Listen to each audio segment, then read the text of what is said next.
All right, aloha. It's great to be a part of this beautiful event today. Happy Earth Day, haole la honua to everybody. And this is an original song entitled Eala Maluna, which means to rise above. And this song I wrote for the 2019 stand on Mauna Kea was the original inspiration. And it says we're all going to climb the mountain together and hold up and exalt the love of the land and the mana of Hawaii. And it's the first song I wrote all in Olelo, Hawaii, and my kumu Ki Ope Raymond made sure the Olelo was right and everything. But it's an original song entitled Eala Maluna, to rise above.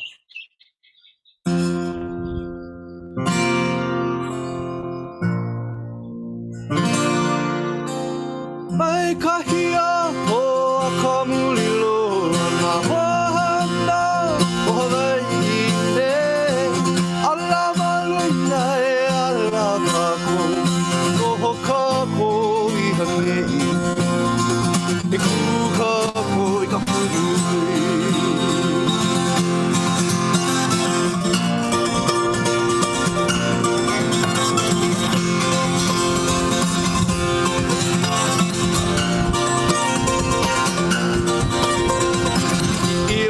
ka ko aloha aina hihila ni ka ko ka mana o Hawaii e ola he le vau iu kai pi ka vekiu makaina kua hiwi makaina polia e ola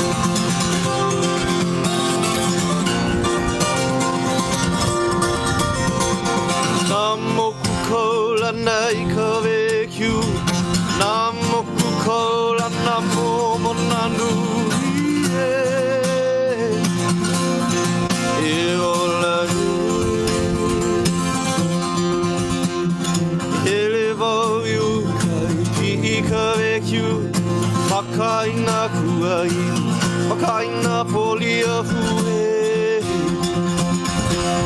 e hoa e mai kahia po ka mulilo ana wahana o Hawaii ne ala maluna ala kako no kako I hanei e kuka ko I ka pui o kahi mea ka hana o Hawaii ui kuna kukuna na mahua me na kiki ala me kolu mauna e molele nani e o ai kahi a po ka mulilo ana o Hawaii ne ala maluna e ala kako no kako I hanei e kuka ko I ka pui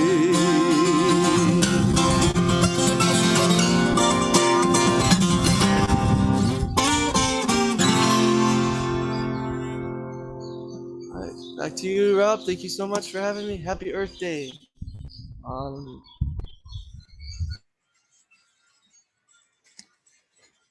Aloha mai kākou, ke hanana ho ike no ka la honua I ho olala iai e ka hui la ho ulu paimoku ReTree Hawaii.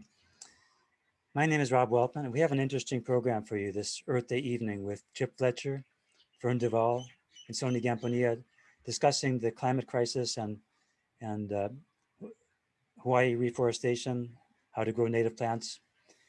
You just heard our brilliant Maui composer and entertainer Anthony Pfluke, and you'll be hearing more from him during the evening. But first, here's a short presentation of Laho'olu Paimoku, ReTree Hawaii, and how you can join in the fun and make Hawaii more resilient to climate change by planting across the islands. My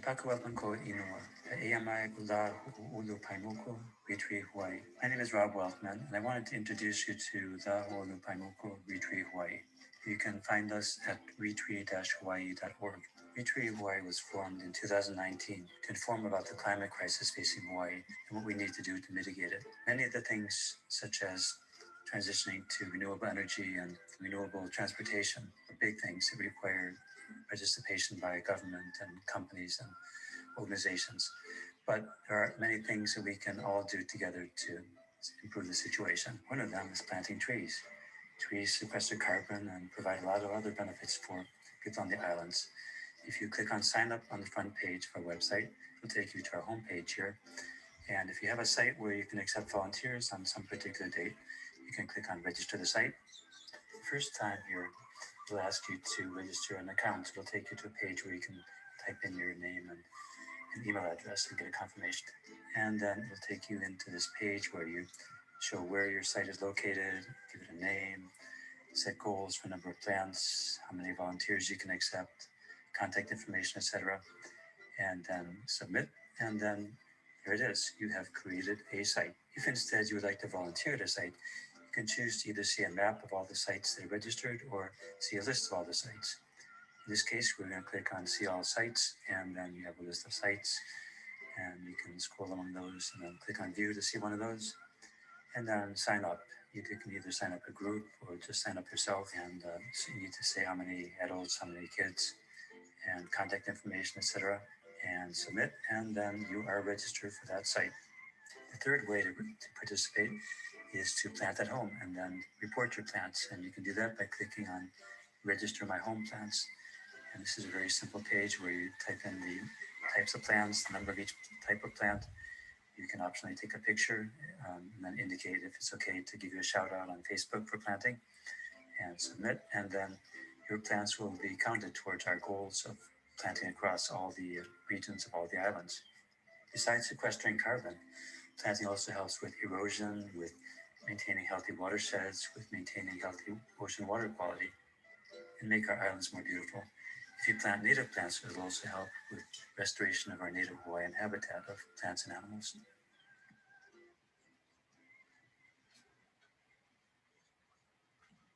Our first speaker today is Dr. Chip Fletcher. Dr. Fletcher is the Associate Dean for Academic Affairs and Professor of Earth Sciences at the School of Ocean and Earth Science and Technology at the University of Hawaii at Manoa. He also serves on the Honolulu Climate Change Commission. If you want to know where we stand in Hawaii with climate change, Dr. Fletcher should be first on your list.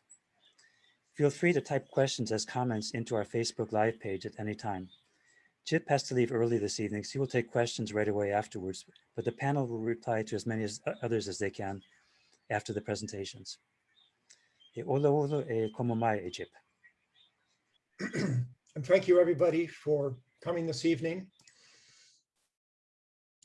I know that we are celebrating planet Earth today. And I guess I apologize in advance because I always feel it's my role to keep us on track with what the reality of the situation is, trying to report the facts as they are reported to us through peer-reviewed scientific research. And so what I want to do today is talk about the three major challenges that humanity has, and in fact, that planet Earth has, because of humanity's unsustainable socioeconomic activities. This is climate change, biodiversity loss, and pathogenic disease. And these three threaten human security. Most of you are very familiar with the problems associated with climate change. We know that sea level rise is now going to continue for many, many centuries. Heat is projected to develop beyond human tolerance, growing from less than 1% of the planet, largely in the Sahara Desert and on the banks of the Red Sea to almost 20% of the land surface in only 50 years. Extreme weather disasters are on the rise.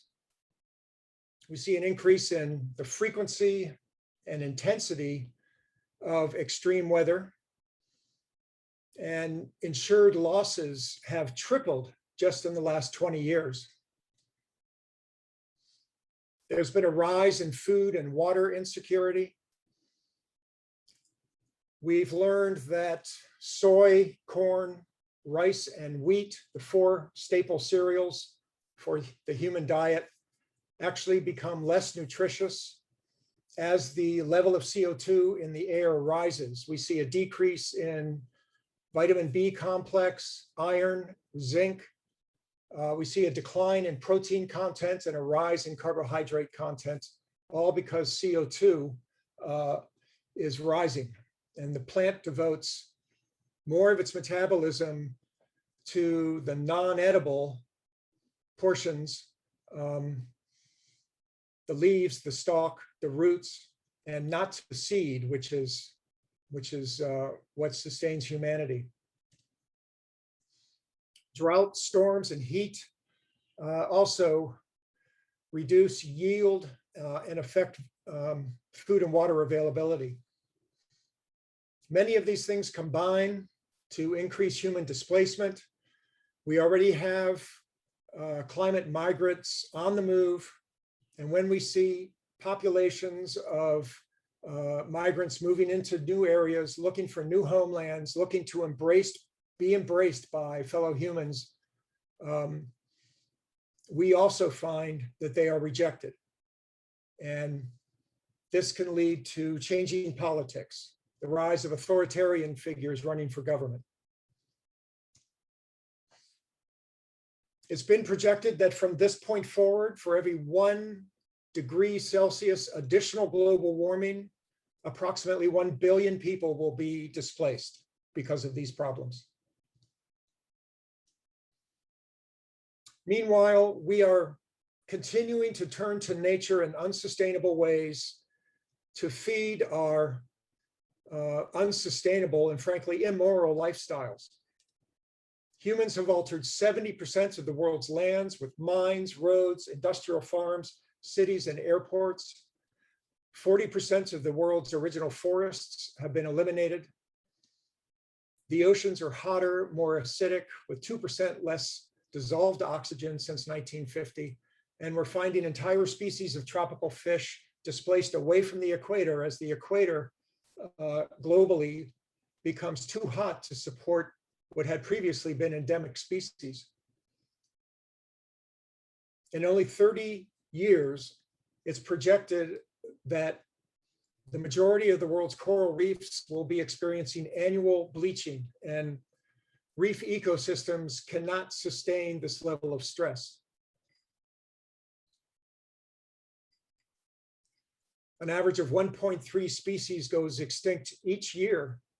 This is over 15 times the rate of extinction prior to the 16th century, which itself reflected the heavy hand of human agricultural expansion and city expansion at the time. And the global biomass of wild mammals is now less than 1/4 of what it was 10,000 years ago. We've entered the era of pandemics. Over 270 human pathogenic diseases have been aggravated by climatic hazards. This is 50% of all documented diseases throughout human history that we can find in the scientific literature and the medical literature. Climatic hazards bring pathogens closer to people. For instance, the tick, which is a carrier of Lyme disease, and the mosquito, which is the carrier of Zika and dengue and other types of diseases, are finding their climate ranges expanding. They act as carriers or vectors of these diseases, and they're entering new areas where humans live. And people are displaced by climatic hazards. Heat waves, storms, floods push people together with wild pathogens and wild animals that carry pathogens into the same areas, the same confined areas. Pathogens are also strengthened by climate hazards. It's been documented that their virulence increases as the summer season lengthens, and there's increased breeding and growing opportunity as the summer season lengthens. While people are impaired by climatic hazards, we see malnutrition, heat disease, and weakened immune systems occurring along with global warming. Habitat loss and animal factories. 98% of all meat eaten, consumed in the United States come from animal factories where we pack large numbers of animals into small spaces. It's an opportunity for pathogens to evolve increased virulence because there's an endless supply of hosts that's provided. Disease, environmental damage, climate change, and the increasing social inequality form an amplifying feedback. Disadvantaged groups, largely in this belt around the tropics, where you see the red colors, suffer disproportionately, resulting in even greater social inequality. That's a positive, amplifying feedback with extremely negative impacts. We continue to release carbon dioxide to the atmosphere, the primary greenhouse gas. When we first began measuring carbon dioxide in detail, it was in the late 1950s, and CO2 was growing at an annual rate of less than 1 part per million per year. Now it's averaging on the order of 2.4 parts per million per year. So our release of carbon dioxide is accelerating. And I can tell you that our release of methane is accelerating as well. In fact, CO2 emissions in December of 2020 had already recovered from the COVID recession. And you see here in April, this extreme dip in carbon dioxide emissions in the year 2020. There was rapid recovery, and by December, CO2 emissions were already 2% higher compared to pre-COVID global economic activity in December of 2019. Temperature has now reached 1.3 degrees Celsius above the pre-industrial level.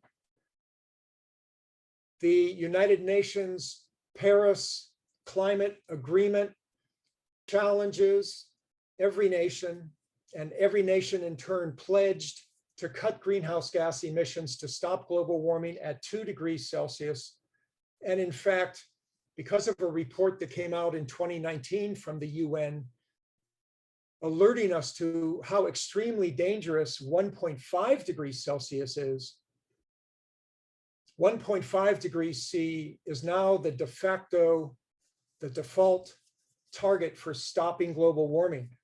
We are already at 1.3, and most projections have us reaching and passing 1.5 degrees C by the end of this decade, by 2030, unless we extremely rapidly reduce our greenhouse gas emissions. And this is 2,000 years of global temperature variations.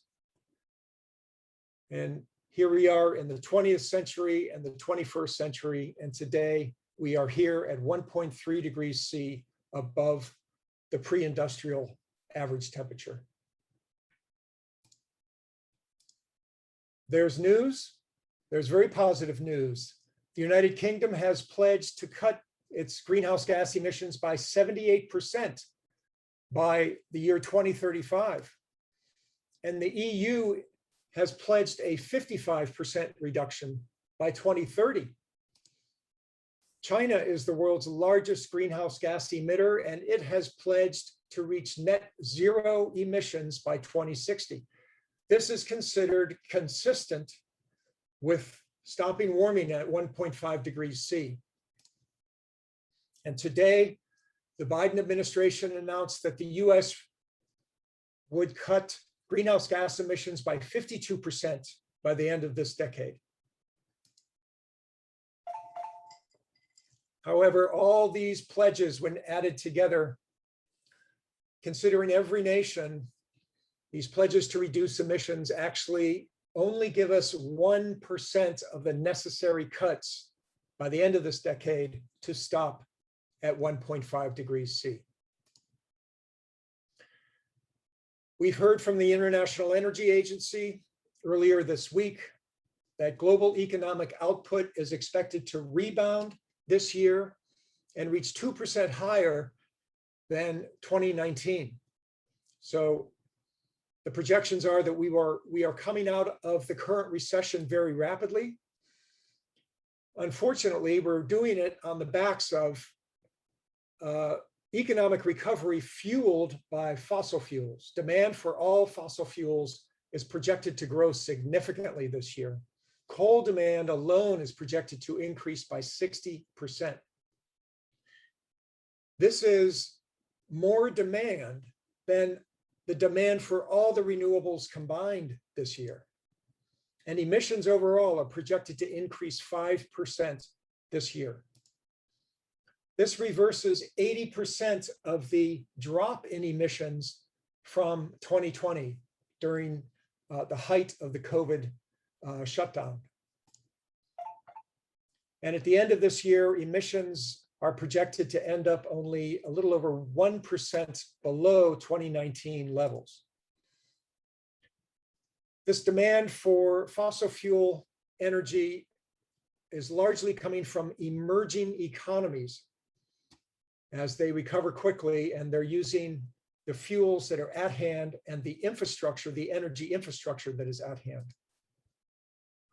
Global energy-related CO2 emissions are headed this year for their second highest annual increase ever. There are 6 emission sectors that we need to get under control. Electricity represents 25% of global emissions. Food, agriculture, land use, and food processing, packaging, transportation, delivery, and retail altogether represent 24% of global greenhouse gas emissions. Industrial activity, making steel, making cement, making plastics, waste management and processing, these represent a little over 1/5 of global greenhouse gas emissions. And transportation of all forms, aviation, shipping, passenger automobiles, and trucking represent 14% of global greenhouse gas emissions.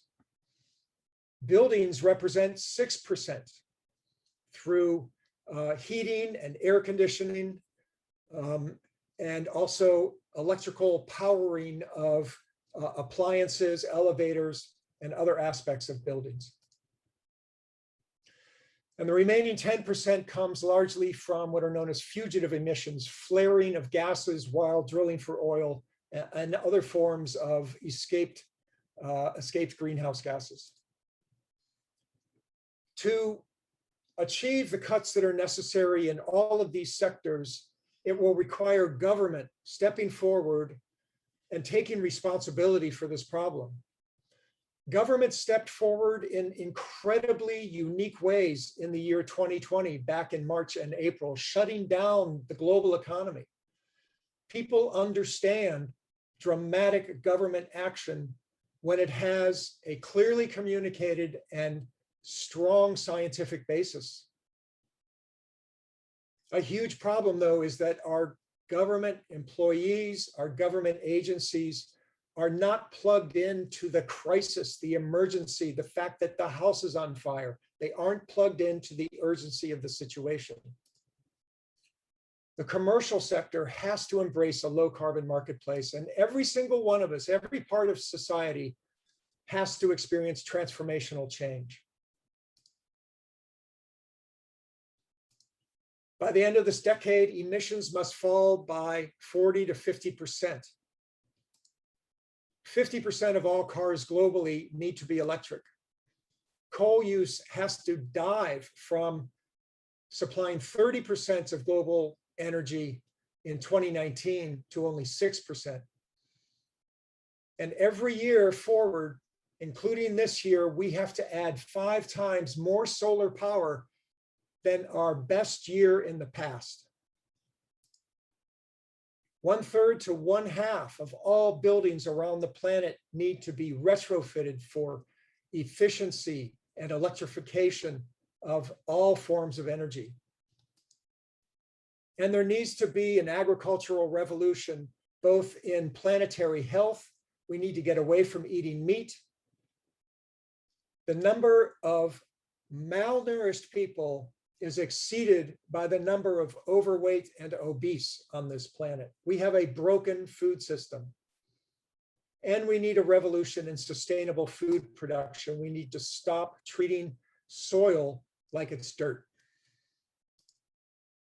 Thousands of cement and steel factories and power plants and other existing infrastructure need to be replaced, renovated, or removed before their investment life is over.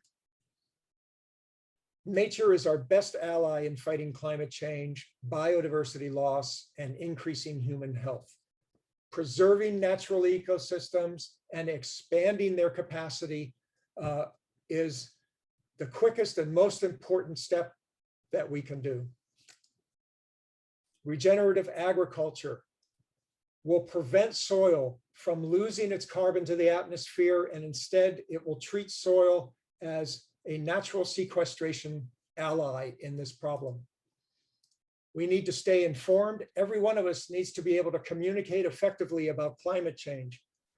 Carbon Brief offers a daily email feed. The Daily Climate has a daily email feed, and Inside Climate News also a daily news feed.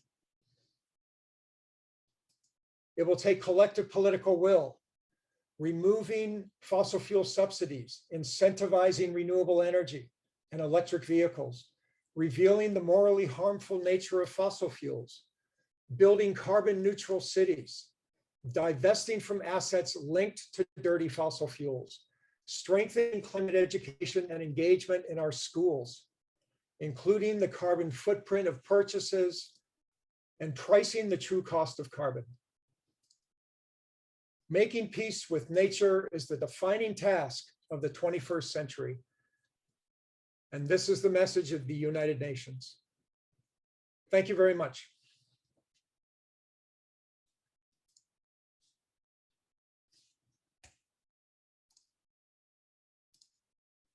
I'll be happy to take any questions. So Chip, this is Fern Duvall. So what is the role that plants could play in this? So forests and natural ecosystems store carbon. For them to store more carbon, they need to expand. They need to either grow in place and become larger old growth forests and sort of old growth ecosystems, and or their boundaries need to be allowed to expand. And too many of our natural ecosystems run up against anthropogenic development, right? They run up against our roads and our urban areas. We need to give these natural ecosystems room to expand. In other words, regreen the earth by reducing our sprawl, reducing our urban footprint, and allowing nature to expand. Allowing nature to expand will pull carbon out of the atmosphere. That's extremely important. Plus, you get all sorts of co-benefits, additional benefits, shade, increases in biodiversity. And by expanding natural areas, you allow the pathogens, the diseases that are in equilibrium with natural systems to stay in natural systems. A lot of the pandemics that humans have been experiencing are because we are deforesting the planet, and these pathogens are now exposed and they intersect humans. They're called zoonotic diseases. They're transmitted to humans from animals. So there's a whole bunch of co-benefits that you get by not only planting trees, but encouraging entire ecosystems. Great question. Thank you, Fern. I think there's enormous work that we can do in Hawaii with regard to our soils, treating our soils in a way that enhances their carbon sequestration capacity. And as far as increasing food security for the Hawaiian Islands, we might look at, and in fact, it's already taking place, how the Dutch are growing food. They are the world's second largest exporter of food, and it's in the form of plant food, plants. And they grow it in warehouses so that they don't need copious amounts of fertilizer and pesticides. They use LED lights at a specific frequency meant to intersect the photosynthetic DNA of broccoli, of asparagus. It's extremely efficient and it's extremely clean. So I think there's a lot we can do for food security as well as soil conservation in Hawaii. The Google Earth app that reflects climate change. You know, I just saw that the other day. I haven't had a chance to play around with it, but my expectation is that it's going to be very interesting. And you're welcome, those of you who are saying mahalo. Thank you. This is an original song entitled World Undone. That was a wonderful speech. Thank you for the information and the inspiration in how we can move forward in a brighter future. This is a song, I have songs about a brighter future, but this is a song about the problems of the present, entitled World Undone, some original music here, off my latest CD.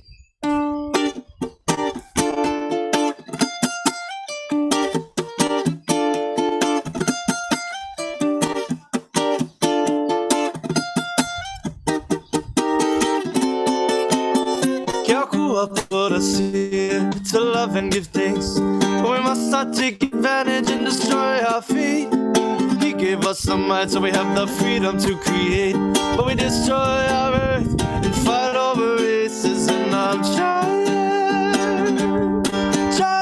to find my way back to the place I was born.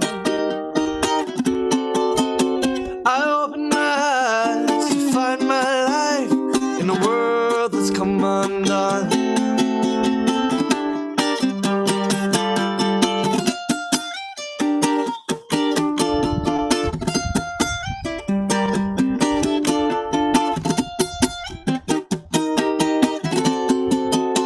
Confusion in this life is blocking the path. Trying to find the way, I don't wanna relapse. Looking at this world through a magnifying glass, and it seems that too many people just care about the cash. So I'm searching for the way back to eternal life. Looking at this world, everybody wanna fight. Just wanna rise up and I wanna take flight, but I'm stuck in the middle of it when I open my eyes. I'm trying to find my way back to the place I was born. I open my eyes to find my life in a world that's come undone.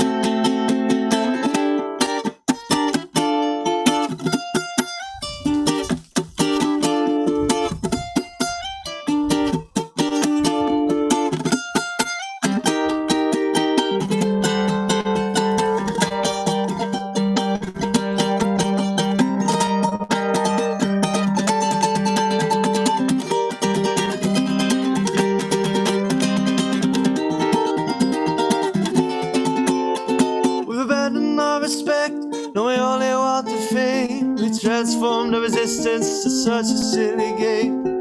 Born in the light, now we drifted away, and the earth is burning, and we got ourselves to blame. And I'm trying to find my way back to the place I was born.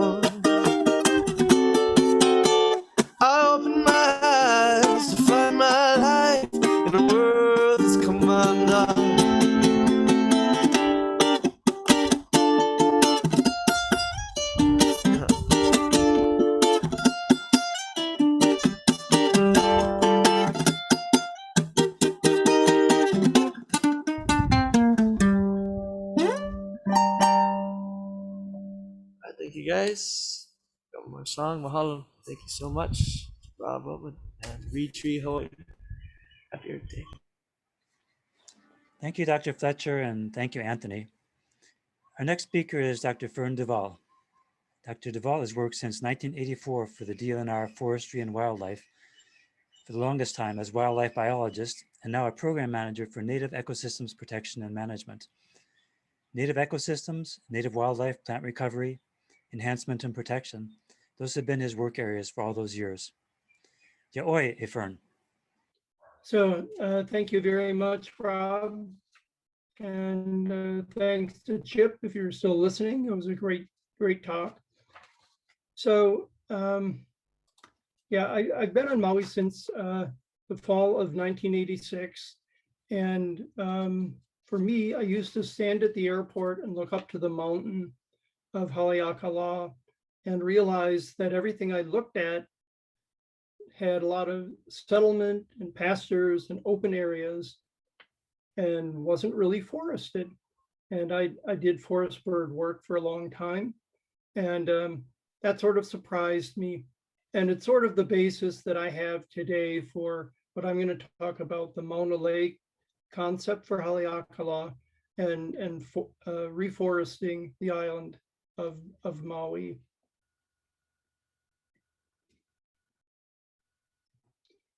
So for those of you who live on Maui, this is sort of the backside, the lee side of Haleakalā. The way it is currently now, if you look up, you'll see a highly dissected landscape. You'll see what looks like dark green strings.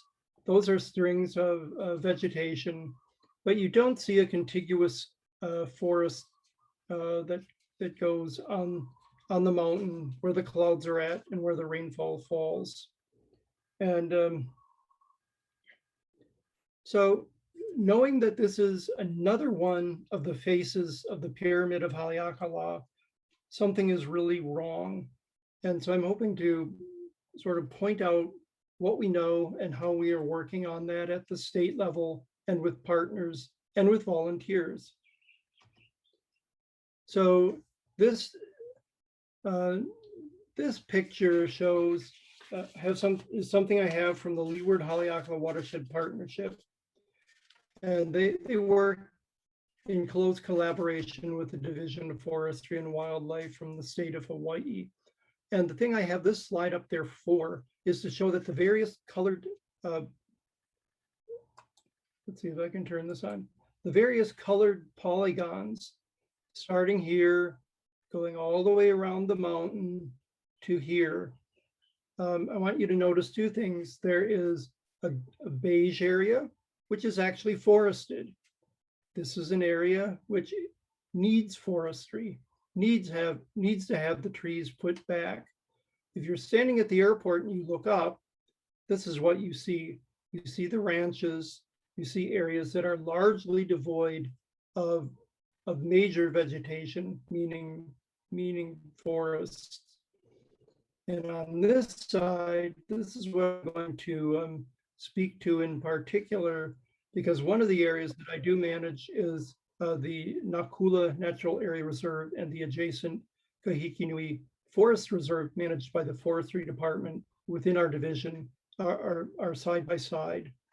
All of these particles, this is sort of, all these lands should actually inform you where forestry needs to be reestablished. And the idea is to go from the native forests or the thick forest in Makawao area across the mountain and all the way on the same elevation back to the forested areas of the national park and some state lands in Kipahulu. So that is the idea. And so let me go to the next one. This is the same thing. So here's where the colored polygons were, and here's where the colored polygons are on the lee side, the leeward slope of Haleakalā. And those are what I really wanted to point out. The thing that Chip talked about was plants in in Holland that we eat and how we provide for them. But what's really important from my standpoint is there are native Hawaiian plants, meaning plants that are here, that developed here in Hawaii, that were not brought here by people inadvertently or on purpose. And there are other plants that are considered native. Those are ones that are found here on their own, but are also found in other places in the tropics by themselves. Those are called indigenous. So plants that are only in Hawaii are native. Plants that come here as indigenous plants, meaning they're found normally elsewhere naturally, and in Hawaii naturally. Those are the two things that are considered to be native. There are other things that are brought here, like the canoe plants. There are 16 to 18 species of plants brought by the Polynesian, which are not native. And some of those are very common to you in Hawaii. Coconut palms, kukui trees, things like that were brought by the Polynesians, are not really considered native plants. And the other thing I wanted to show here is that you see a green area that was listed in 1972 when the USGS created this map. This shows an area that had been listed as forested. It is not currently forested. So what I'm going to show you now is a clip that we did several years ago with forestry. That actually, it's about a 5-minute video, and it was created to show what work forestry and wildlife is doing, in particular in Nakula and the Kahikinui Forest. It also shows you some of the areas up close from a helicopter where the forests are gone and need to be replaced. And it also shows you some of the serious threats that are out there. For those of you who live on Maui, seeing all these deer, for example, axis deer, why many, especially conservationists, consider the population of deer way too large to be supported on the island. So let me see if I can get this to play.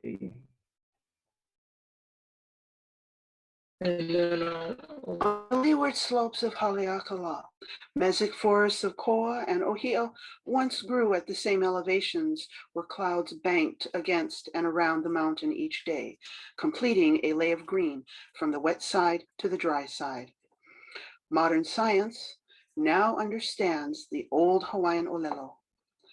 Hahai no kaua ika ulu la'au. Rain follows the forest.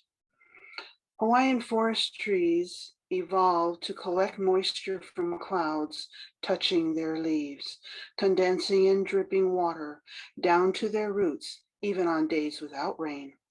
As these trees photosynthesize, surrounding air is cooled and moisture returned, recycling locally, perpetuating their own microclimates. Alien grasses break this localized water cycling. They sprout and seed after rare rainfall events, pulling the water from the shallow upper soil layers without returning it. Their narrow leaves cannot collect moisture from passing clouds as trees do. Grasses perpetuate dry, wet cycles. Today, the lei is broken. Only 5% of native leeward forests remain. Massive landscape changes began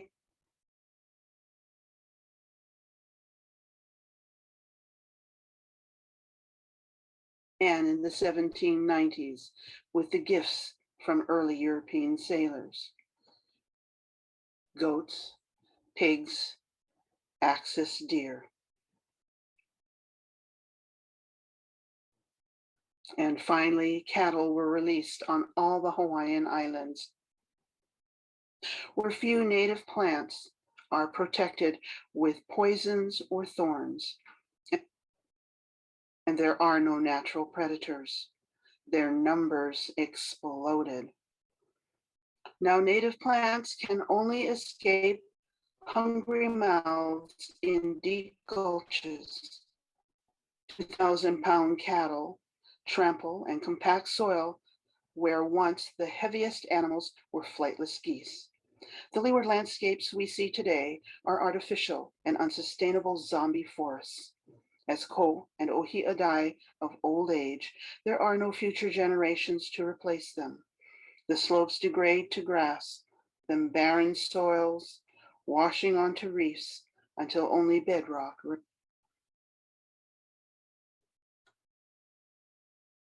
remains.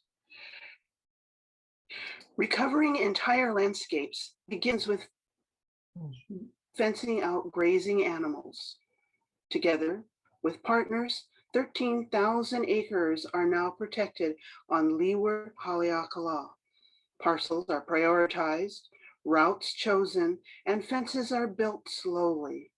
Materials must be flown in while staff hike to a day's work site to continue the steady march across any and all substrates, up and down steep slopes.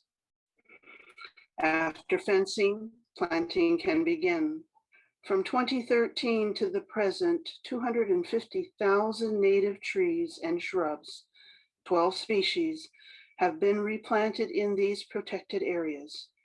Using techniques such as planting under the drip line of senior trees, they are growing faster than expected, with a surprising survival rate of 80 to 95%, giving the forests a stark but hopeful profile.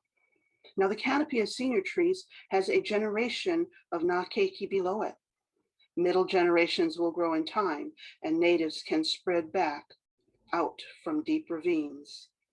Restoration is not finished, but after decades of work, a milestone has been reached. Koa and Ohia are successfully reseeding themselves for the first time in over 200 years. In the fall of 2019, 12 KVQ or Maui parrotbills will be released in the Nakula Natural Area Reserve. This critically endangered forest bird is currently found only in wet windward slopes of Haleakalā. But KVQ once called leeward forests their home. After decades of work, the native forests and the voices of their birds will once again ring around the mountain. Po ki'i ka ua, ua I ka lehua. The rain, like a younger brother, remains with the lehua. Said of the rain that clings to the forest where ohia grow.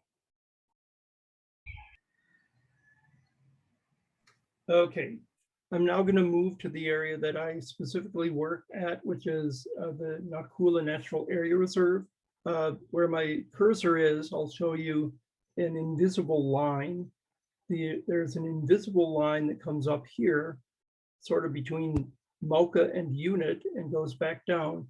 What's in red shows where we have established these fences that you saw in the slide in the presentation. So these are all fences that keep out ungulates. Deer, pigs, and cattle have all been removed from the area so that reforestation can continue. And I need to update the show a little bit. In the meantime, we've planted more than 280,000 trees of 16 species that cross this slope with staff and with the partners. And the other thing is that you heard that they were going to do the QBQ or parrotbill release onto the slopes. That did take place, and you probably have heard that that did not go well due to malaria infecting the QEQ. So that sort of updates that video. The thing I want to show is Nakula has really capitalized on the natural area. You saw that it said there are deep gulches where the native plants still are. This is a double picture of what it looks like into a gulch. They're all Hawaiian plants. Some of them are very rare, and they're in the gulches where they were and remain unobtainable by deer, pigs, and cattle.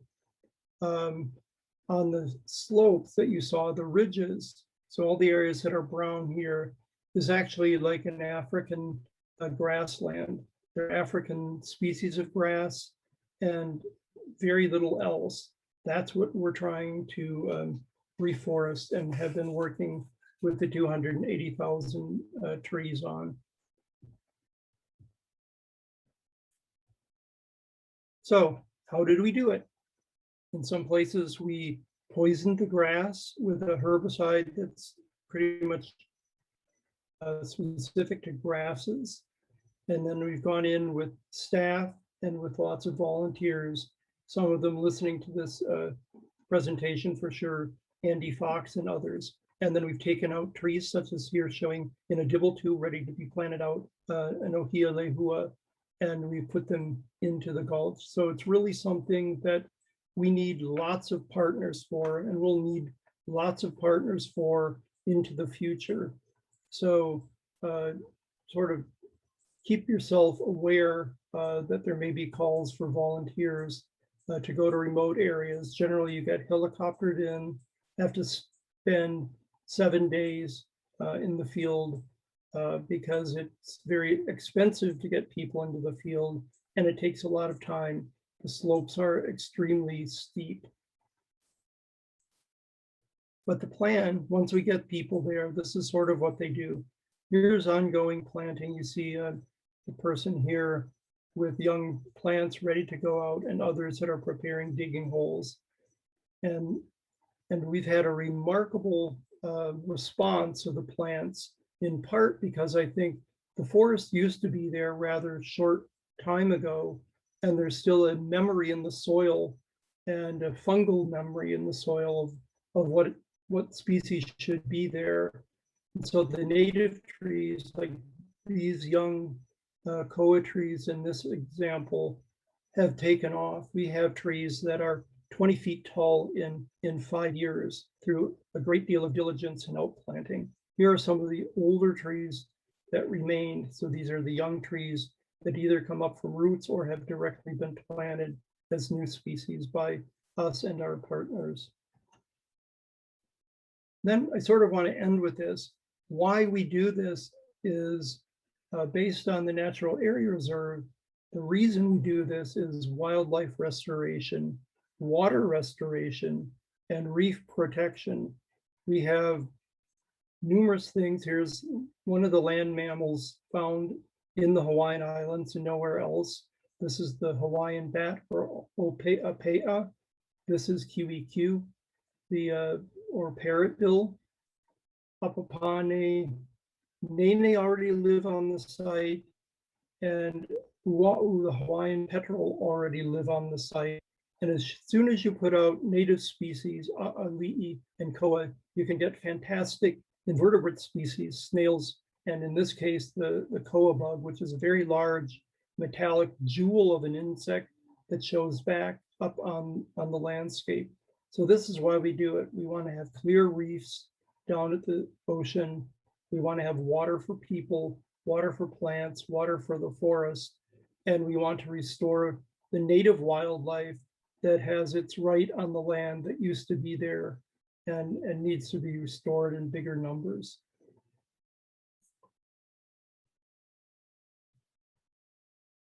So that's sort of the end. This is the end of my talk. Please, if you have questions, I'll be answering them later. And this is another picture across slope. You can see the young trees in the foreground and the old trees that come up out of the native gulches that were not removed by ungulates. So thank you very much. All right, mahalo for that wonderful speech. Thank you for the information, and it was really cool to see how it really kind of hit home and everything. I mean, it's very tragic, but hopefully I see that you guys have a plan and everything to reforest it and everything. So we really appreciate the vision and the understanding of that. Mahalo for sharing that. This is a song basically about love.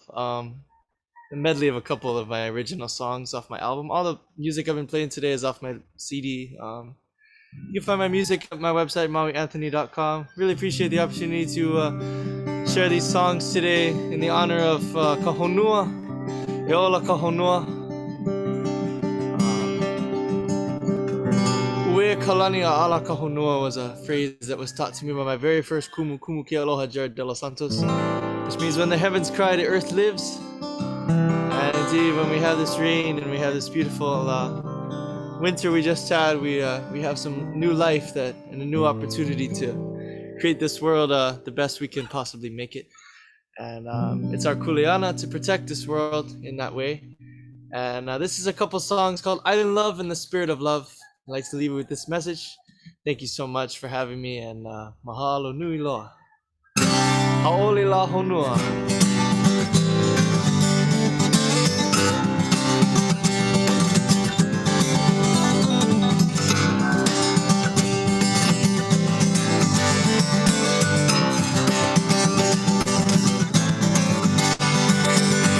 See her shadow in the morning sunrise. Feel your beauty in the golden sky. Hear your voice like the evening wind chimes. Your love surrounds me like the ocean and the sky. All I see is you. All I feel is us two. You're my island love.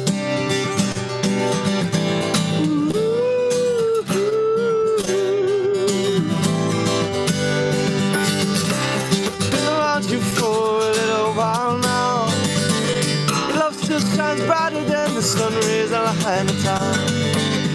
Although I don't see where we're going next, through our darkest days I know we'll meet the crest.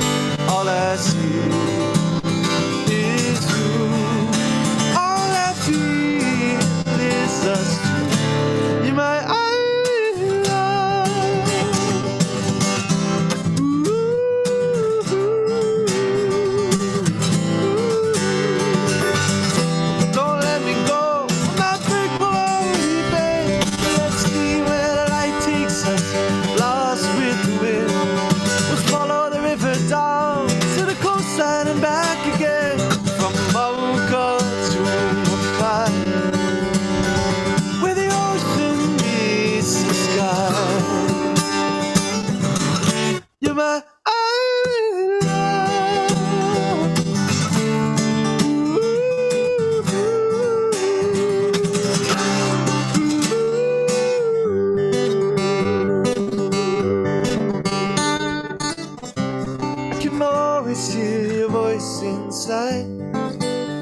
I can still feel your heart beating with mine. I can't touch your skin and make you smile. Your love will make it back in time, and I'll be here all the while. All I see is you. All I feel is us two. You're my island.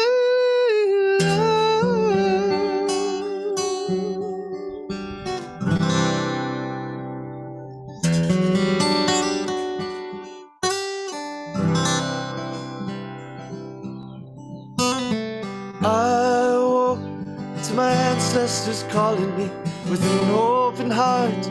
I'm filled with ecstasy, tears in my eyes, awake to find my dreams lay right out in front of me.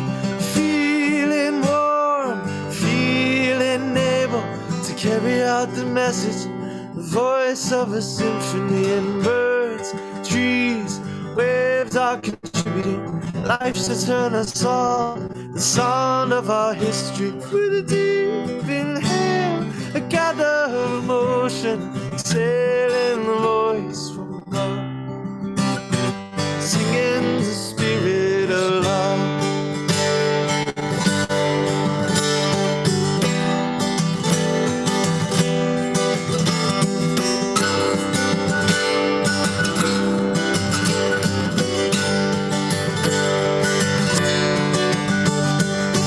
Fall asleep to the sounds of the ocean. I'm overwhelmed by the spirits of ocean so deep. I'm asleep and I'm back to the rhythm of life, love, and the energetic pull of the sun, moon, and all of the stars. It's a feeling held deep in my heart. With motion, exhaling the voice from above, singing the spirit of love.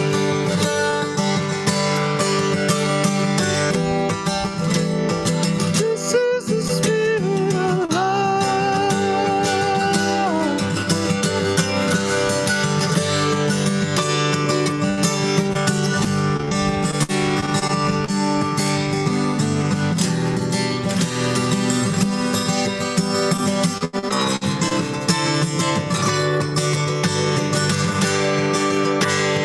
This is the spirit of love, life that guides us together. Together we stand, one love through the weather. Let's join hand in hand, feel the ecstasy. We are one, filled with divinity. And Lord, I feel like I'm free. Can we be finally free? With a deep inhale, I gather emotion, exhaling the voice from above, singing the spirit of love.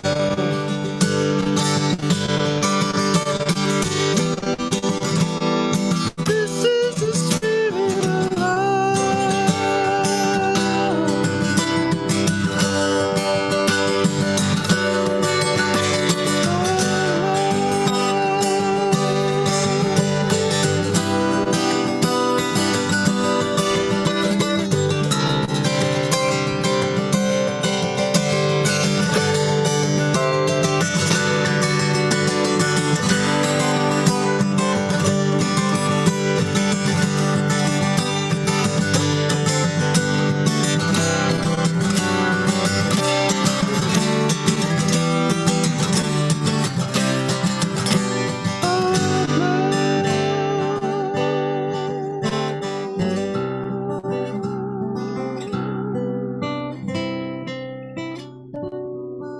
Me ke aloha pumehana, mahalo no keia ho'ike o ka honua, mahalo no ka holomua o Maui, no ka holomua o ka honua, ma ka mahope mai ka iloa. Mahalo nui loa e Rob, mahalo kākou no keia la honua.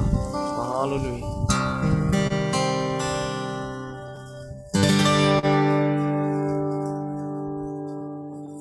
Mahalo. Appreciate the opportunity. Thank you again, Anthony, and thank you, Dr. Duvall. Our final speaker for the evening is Sonny Gamponia. Sonny propagates native plants using various hydroponic methods as a hobby.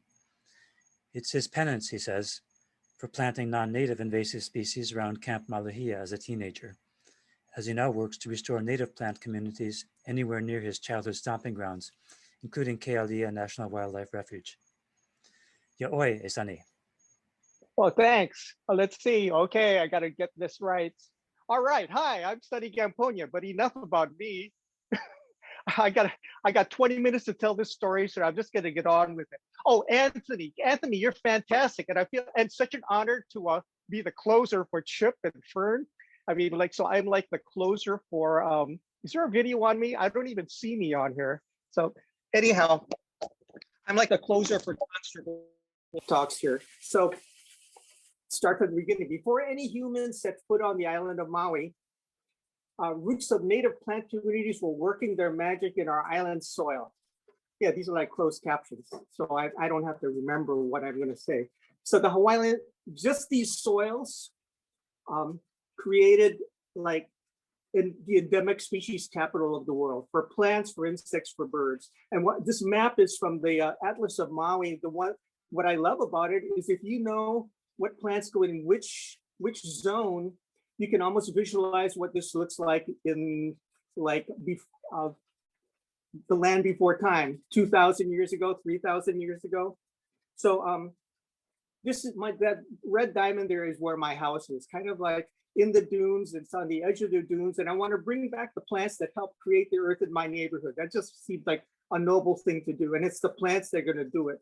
The plant community back then had this perfect strategy for how to survive in this microclimate and in this sand. And I figured they know what's best. And so looking at the plant ranges, and this is from a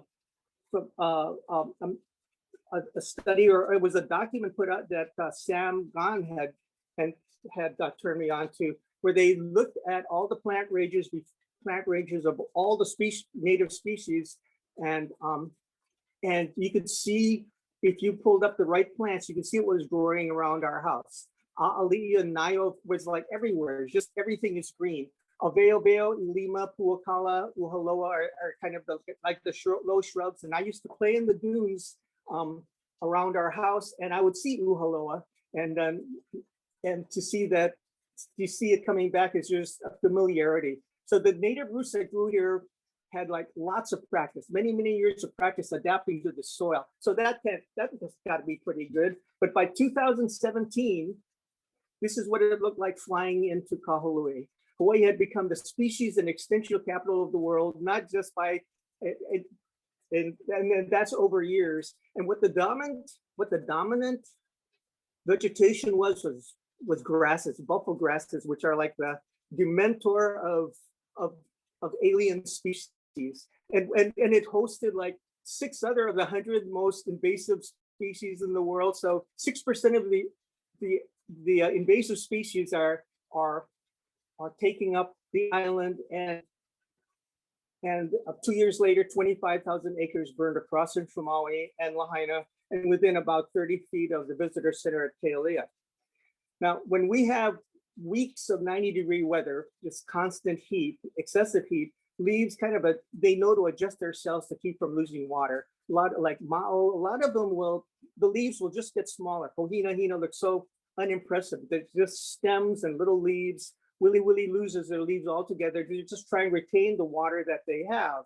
So then, at that time, then they're not processing carbon, and neither is any of the buffalo grass that was around there. There is just very little carbon processing going on. Now, 85% of the plants then will cover their cells in temperatures. They're called C3 carbon fixers. And you can see these hollow trees, and what happened is they just, books call it self-pruning. What happened is these leaves are too much work. They dropped all of them, and then the limbs fall off. So I guess that's self-pruning. And so they didn't survive 2 or 3 months of no rain and 90-degree weather one day after another, all records. And you remember that. Now, from 1920 to 1970, you would fly into Kahului Airport, and it was just green carpet. It was astounding. I knew I went off to college, I would come home and say, I just know I'm home because of the green pineapple fields and the green sugarcane. And it turns out in Central and West Maui 50 years ago, pineapple and sugarcane were just supreme carbon fixers. Pineapple it's called a cam carbon fixer. It closes its leaves at night like others. In the daytime, like other plants, but it opens up at night, kind of like cactus, and it just processes all the CO2 to make really sweet pineapple, and which is why the summertime was like the season for pineapple. Sugarcane has a different process. It converts the carbon with other cells, and so they feel still, when it's hot, it still keeps processing carbon, and sugarcane, all the carbon would go into sugarcane stalks, and you get sugar. And when you have like every inch of central Maui doing this, it makes it feel cooler and look cooler. And we never had air conditioning. I didn't really complain about the heat much when I was a kid. Oh yeah, and they called us the Golden Isle then. But now research shows, there was a recent article that showed that a kuli, which is it's a coastal plant, they close their cells in hot weather to prevent loss, but they open up at night only when it's hot. So this is like, it was like a super smart carbon fixer. And so we started, and Calvin Willis and I, who works at Haleakalā Pond, noticed when we planted our first field of a kuli, we're trying to restore dunes, that man, this plant is something else.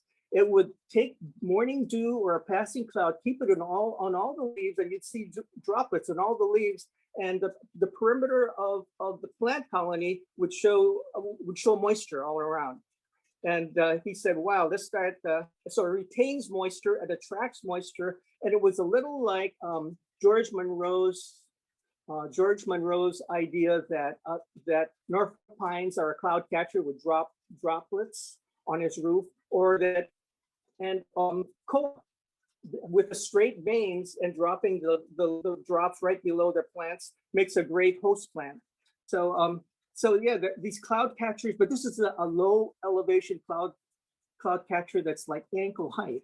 So we started bringing it in the driest shrublands. We planted it near young shrubs, but when the fire came, the leaves of all those young shrubs just turned brown and the whole plant died. But what was left was these three nice patches of green where the akuli was growing. And this is without water in kind of extreme heat and fire. And because it retains all that moisture and doesn't let it go into the air, it was like, hey, this is something else. So I think this is out of, so another, recently Alverio Veo was found to be that efficient too. It's a kind of between, it just knows to kick into action and hold on to moisture when it gets hot. So what you have then are these plant communities like it's a healthy patch of carbon fixers and water retainers. And these are like, became like an ideal host for like a native plant community. For instance, something you can separate the runners of a kuli, and there are no roots. There's a central root, but they all run out like 3 or 4 feet. And when you separate it, you can plant a nice plant between the runners, and then put it back, and it'll water around the roots of that, like a sandalwood tree or another a'ali'i or a willy. And so this is how you can start. You could use a kuli almost as a foundation for the rest of the plant community. And then I saw this other article where the name of the article is "Why Are There No C4 Forests?" C4 would be like sugarcane and a little bit of a veo. And all the C4, the reason there are no C4 forests is they're all endemic to Hawaii. They're found nowhere else but Hawaii, and they all nearly went extinct, except there is a patch at the Kilauea Point National Wildlife Refuge. But you look at the plant ranges, and the plant range, it was like when the lowlands were forested, this was the dominant plant. And like was the last band of green seen on Kaʻalawe and Lanai, it reports in George Monroe's book. And they were just holding on, like holding hands in green, and then they disappeared. Maybe some cow or some sheep ate it. So you would think like the best time to plant a cocoa is maybe 20 planting seasons ago. And the next best time is, well, usually the cliche is the next best time is now. They're like reforest Hawaii, but these plants are nowhere to be found. I don't know where you find them. Maybe someone who controls the cocoa supply on the island can let a few loose so we can learn what to do in the lowlands. So the last for ReTree Hawaii last year, just as a demonstration plot. So when all the volunteers came in October, they know what we were going for. We put a demonstration plot behind the refuge. But we started, I think, March 5th. We might have started it. And then the pandemic came and we just had to leave. And a year later, this is what it looks like. And the stuff grew fast. Well, as a display, as one disclaimer, after we had to leave for the pandemic, it was hooked to a county drip system, and that's why it looks so healthy. But this diverse native plant community replaced what was burned in 2014. This is what the area looked like. They're all water dementors. All the buffalo grass just lets all the water go. The kiawe goes deep down into the water table, taking everything it can. So this was like a tinderbox, but that's a lot different than this. So this became a template.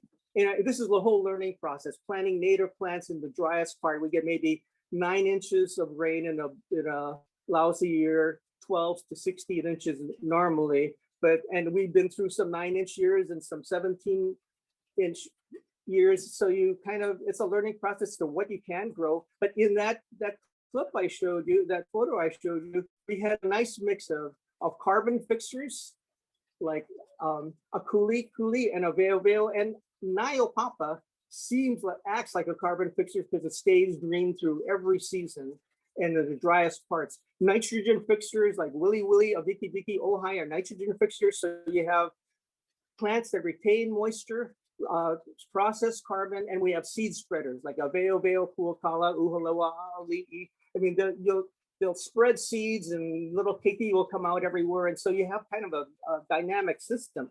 And then, so this diverse plant community seem like in the right place. They can feed themselves, they can feed each other, and they can feed the soil. I thought, wow, okay, we can take this concept and put it on the edge of county parks. I'm dreaming here. I mean, not that I have the program or the money or the desire to coordinate something. I don't want a job. I'm retired. But someone could like put it on the just a little 20 by 40 plot at the edge of a county park. That's all buffalo grass or guinea grass and Haleakalā or Kiave, and have some heavy equipment take it out. With that plot, just have volunteers start planting things, watering it, and you can start as a volunteer to start collecting seeds, propagating cuttings, and it's actually easy to propagate them at home. And you may not find a nursery that can give you the kind of volume to fill in central Maui. Like they're obviously busy on Ka'alave, they're busy on parts of Haleakalā, Mauna Lei. Everywhere that's doing restoration, people are trying to buy plants. And some of these really humble little plants that can set the stage for other bushes and stuff, you can do that at home, and it's not that hard. In fact, with a little practice, humans can learn to be better seed spreaders than birds. I mean, I've made bird seed out of this, and humans are way better and more precise about where they want seeds to go. So you can just straighten them out, put them in a jar, make bird seed, or propagate them, or propagate seed balls, and you don't need a sprinkler system. You don't need a greenhouse. You can use all those plastic containers that you get at Costco, and just propagate them by putting a wet tray under a white tray, and pretend that the bottom tray is like groundwater. It'll keep things wet all the time, and it's pretty soon you got sprouts. Or you can make your own propagator for less than $30, getting a 5-gallon bucket, getting a lid, and getting a little pump at the garden store, and this system can root 8 cuttings every 2 weeks. So keep cranking those out, and you're getting little plants. If you really like doing that, you can get a larger system. Here I propagate a kuli, and then I put them in like the sod tray right next to it, and I give all the roots a chance to. I just have a higher survival rate when 24 plants go in as a 1 unit rather than single stems go in as isolated plants, and they'll just struggle, or there's not a high survival rate. But I'm really hopeful with the sod concept and getting the sod to grow in my backyard. And like growing native plants at home, and it's really a satisfying hobby. Like my parents bought this home like a week before I was born. I didn't live here all my life. I went away a little bit to see what the world is like, but my wife and I are here till we die. And before I die, I'm going to start pulling out as many of the plants I feel bad about planting, and put natives in. And whoever gets this house after me is going to have to pull out a lot of native plants. So I started using hydroponic methods. I could turn off my sprinkler. What time is it? Oh, I'm going to make it. I could turn off my sprinkler system, and my water bill went from about $160, $170 a month to $70 a month. Just hydroponic systems, and each one of them almost simulates groundwater that simulates rain. That's the simplest way to talk about it. But I might be able to. I can propagate a lot of the common plants that grow around my house, either by seed or cuttings, and put little miniature ecosystems that would be appropriate to the area. So I'm not growing food like for humans or cows or chickens. I'm growing like roots to feed the earth, because the roots know how to do that. They know how to grab nutrients, share it with each other, and then make the earth more fertile. I mean, we're one of the soils up country. They're one of the most fertile soils in the world, all made not by cows, by chickens, not by chickens, by plants. So, you could take a little like 3-foot square, a little square, and clear it with a reciprocating saw and a rotary hammer drill. In about 20 minutes, you can get that soil really nice, and put some native plants in. So everything we put in, everything I put in, just because like survival rate seems like it's really important to me. It's like a game. I would like to stay better than 95%, but I only plant as much as I can water. And during the dry months, you have to use these portable water bottles they're either cat litter or laundry bottles. And I'll put 2 drip emitters and spike it right near the roots. And maybe once a week, sometimes every other week. If I stay drying out, I'll do it once a week. And you're trying to give roots every chance to survive. So, the life of the land is sustained when you do the right thing. The right thing is the right plants in the right place. They really know what to do. So celebrate Earth Day by putting native communities, plant communities back together. They have a lot of experience repairing the Aina. So take it from me, layman. These 2 books really helped me kind of clarify what I'm trying to do. I mean, I'm not a restoration ecologist. I'm just a guy who has a backyard hobby, and these two books kind of like say, okay, do a scale that you can do without going broke. So take a look at those books. If want to see these slides again with presenter notes, and you don't have to listen to me. There's a website here, or take a picture of the code, and the code it will take you to a site that is my personal journal of the last 10 years of me learning stuff from the Aina. So that's it. Wow, I have an appendix, but find it at the website. Now, was that a lot of exciting information to process, or what? Is that it? Yes, welcoming all our speakers back. So I know, unfortunately, Chip had to leave early, but Fern, if you can join back in, and Anthony, if you're still there.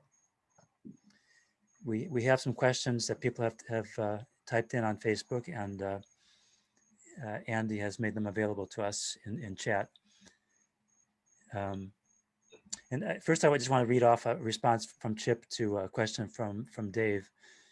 Dave was asking, how can we get businesses and community groups to start working to address climate change? And Chip replied, I was personally motivated to make significant changes by self-education about these problems. Yes, I experienced despair and depression, but an essay I recently read put it, if you feel defeated or disheartened about the climate, I say good, embrace your despair, and then step into the hope of your next move. We have a question here for Fern about, Fern mentioned the difficulties with KVQ, and if you could comment on how climate change is related to this avian malaria and the failure of the KVQ outplanting. Okay, we planned years ago, like 2 decades ago, to put QEQ back on the dry side. We knew from subfossils that the birds originally went down to as low as 400 feet above sea level on the leeward side. So it was a totally different world for them. And working in the wet forest, we knew that there were many, many mosquitoes there, and that there were relatively fewer mosquitoes on the leeward side. So we thought it was a really good move to try and establish a population back to where they had been previously with fewer mosquitoes. But to our surprise, and it may have been an eruption for who knows what reason, but probably due to climate change warming the temperatures on Maui, when we actually got it together to move the birds, which was a huge undertaking that Dr. Hannah Mounts had started with the Maui Forest Bird Recovery Project staff. When we got the birds there, we discovered that there were a lot of mosquitoes, where previously when we had done surveys for mosquitoes, there were not. So it was just a bad time, but it's something that's expected by climate change, that mosquitoes and pathogens will move upslope to where they hadn't been previously. So we think that was tied into that particular incident. And so there's a lot of pressure now to try and remove mosquitoes at a landscape level. And the state is working on that, as several partners. The university is working on that to try and eliminate mosquitoes that would benefit all of the native birds of Hawaii. Thank you. We have a question here for Sonny based on his presentation. Could you comment on how the native plants you mentioned improve the soil chemistry and erosion resistance? Always, but God, I'm not a soil scientist. It sure looks a lot better. There are more roots in the ground. Oh, yes, I can. We planted something called Haleakalā on the beach, and we planted in holes that were like 6 inches deep, with a kuli and pohinahina. But the pohinahina didn't do well. But the Haleakalā kept growing high, vertical. And every time it grew vertical, the sand would make these 3 or 4 mounds. And so with those mounds, then you could see it was just those plants itself and it's a Haleakalā. It's a desert, Hawaii desert thorn is what it's named, but there are no thorns. But it's endemic, and it's a coastal plant that can build mound dunes. Another thing when we cleared out the kiawe on the same dune, when we cleared out kiawe and pickleweed and buffalo grass, there's 2 plants that work together. Aki grass is the salt grass that's right at the wave break, and a kuli. You walk all the way down Sugar Beach, and they're together, and they've been together a long time. And where we cleared out the dunes, so just a kuli and aki could interact together and do their work. I saw that the other day. The dune went out about 12 feet in a big apron, and I mean that was pretty amazing. And as far as what in other, it just feels better when you have roots that seem to combine. And so the root dominants are all native plants because they get along. When the root dominance is like pickleweed or pluchea or something native, it becomes such a monoculture that it zaps the water, and nothing else can get in there. And diversity, with these diversity of plants, you just started seeing more butterflies come by, more honeybees instantly. I mean, within the first bloom, you started seeing more honeybees or butterflies, and now we're in the shrubland that's like 3 years old. There are all kinds of birds coming in past and taking native seeds rather than buffalo grass seeds. Okay, I don't know if I answered the question. Thank you. There's a question to Fern here. Fern mentioned that the reefs are also benefit from this reforestation. Could you explain how native planting affects erosion, runoff, and how that all works together, what the benefits are for the reef? Yeah, the benefits to the reef are enormous in the fact that we now know from various studies that the native plant community is best at capturing rainfall and slowly releasing it into the watershed instead of allowing catastrophic runoff. And so if you don't have catastrophic runoff after big rain events, but it's rather captured and put into the watershed so that it slowly percolates down, you don't have water that's able to take large amounts of sediment and wash it into the ocean.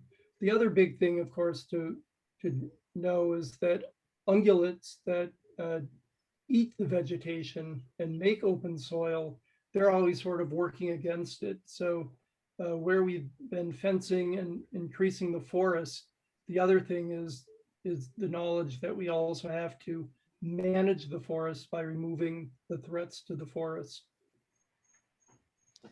Thank you. Question for Sonny here, based on what you talked about in your presentation about the fire and other plants. Would heat-resistant native plants work as a fire break? We had someone from the USDA come and talk to us in January where they used fire breaks, and they tested. They would build these 40-foot wide strips, and the two native plants that held the moisture were aveo and nio, and I found, well, the trouble with aveo it gets really green, but it has like a three-year lifespan. Then you see all of them get dry, and then sometimes the whole colony disappears. But there's a type of nio that's called nio papa. It's a flat growing nio that I guess evolved on South Point, on the Big Island. So they're both Myopurum sanguisense, but it's like the younger species created its own variant by spending a lot of time in high winds and hot weather. And so when we got some, it grew really fast and stayed green through the severest summers. I'm almost thinking, and it's these plants with a high water content that will save you in a fire, I think. So like a kuli on the bottom, a veo with it and in 40-foot wide strips, and just pulling the buffalo grass and replacing it with other ground covers or trees or something. We just don't have buffalo grass. And when the flames got in buffalo grass, it came through like the rapids. It probably goes faster than people can run, or as fast as deer can run. But clearing buffalo grass and replacing it with green plants is a good first step.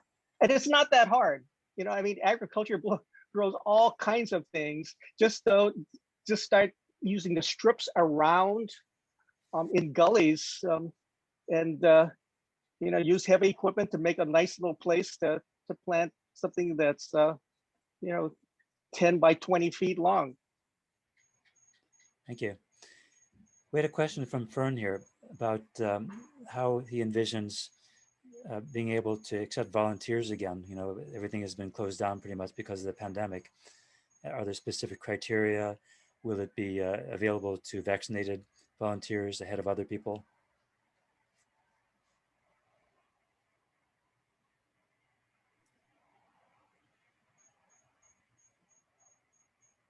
So you're still muted.